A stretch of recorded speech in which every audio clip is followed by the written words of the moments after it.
Hi, Tammy Silvers of Tamarini's, and I'm so glad you're here. I wanted to do a brief demo for you on using Kate Colleran of Seems Like a Dream's fabulous braid template. Now, if you're doing the quilt along, you're using that template to make the tree line block.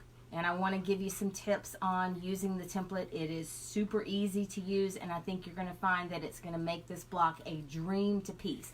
So look over my shoulder, and you're going to notice right now I've got the template laying on a white piece of paper, and that's just so that you can see the lines. Because a couple of things that I wanted to point out to you. You're going to notice that the template is nice and marked for you, but just keep in mind where it says line up along this edge, it's talking about the bottom edge of the ruler or the template is going to go against the edge of your fabric. And then these measurements over here, these are indicating your strip widths. Now for today's demonstration, I have used a 2.5 inch strip. Then the numbers that run along here, those are indicating the length of your individual braid pieces. So what we're going to do today is we're going to cut 2.5 inch wide by 8 inch long braid pieces. All right, so I've already got my 2.5 inch strips cut, and I want to point out to you, here are my folded ends right here, and here are my cut ends, and I've already trimmed off my selvages. Okay, so now I'm going to take the template, and because I want my strip to be 8 inches long, I'm going to place the 8 inches against that cut edge, and then as I mentioned to you earlier, I'm placing the bottom of the ruler against the bottom edge of my strip. And you're going to notice that the 2.5 inch line runs right here along the top.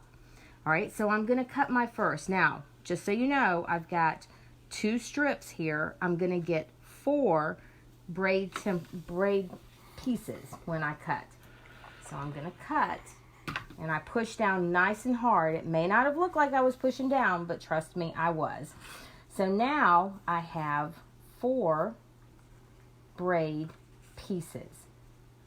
So I'll be able to use these. Okay, so that's great. So here's the rest of my braid. So you may be thinking, well, Tammy, that's great, but now what do I do? Okay, well, you're not going to flip your strip. You're going to flip the ruler. That's right. You're just going to flip the ruler. And I'm going to take that same 8 inch line, and I'm going to lay it right here against that cut edge. And again, I've got the edge of the ruler against my cut edge. My 2.5 inch line is running right there.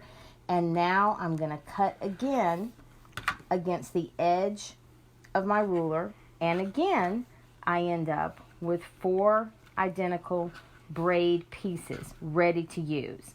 Now, before I leave you, because you can see this works really easy, it's very slick. Before I leave you, I wanted to give you another great tip when you're dealing with starting to piece your braid and working with the tree. Now, yes, this is pink and gray and not too many pink and gray trees around, but we're just going to have a little bit of fun with it. So, I have marked the center of my tree trunk. And then I want to start my braid templates at a 45-degree line. And you may be thinking, well, how the heck do I do that? I'm going to take a regular ruler, so any ruler that has a 45-degree line, and I'm going to place that 45-degree line here, and I'm using my seam line for my tree trunk as my guide. So see how that gives me a 45-degree angle here, and I know where my center is? So I have my braid, and what I want it to look like is this when it's sewn, which means I'm going to place it like this. So I'm going to place it along the edge of that ruler, and then I'm just going to gently slide my ruler out. And now I will be able to sew with a 1/4 inch seam allowance along here, and I will then fold up and press. Now you're going to notice these dimensions are not per the pattern. These are certainly much, much bigger than you're going to be working with, but I wanted y'all to see how this was going to work. Because once I sew and press, then I put the next piece on, and I'm going to sew, and I'm going to press, and I'm going to continue to build my braid. Now, you're going to notice that this is going to yield a slightly offset tree.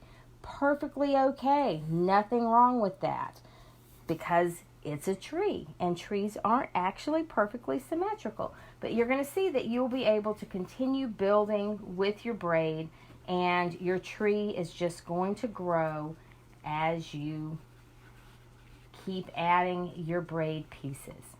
So I hope that you're going to enjoy working with the braid template, and if you're joining the quilt along, I am so glad that you are. Until next time, happy stitching.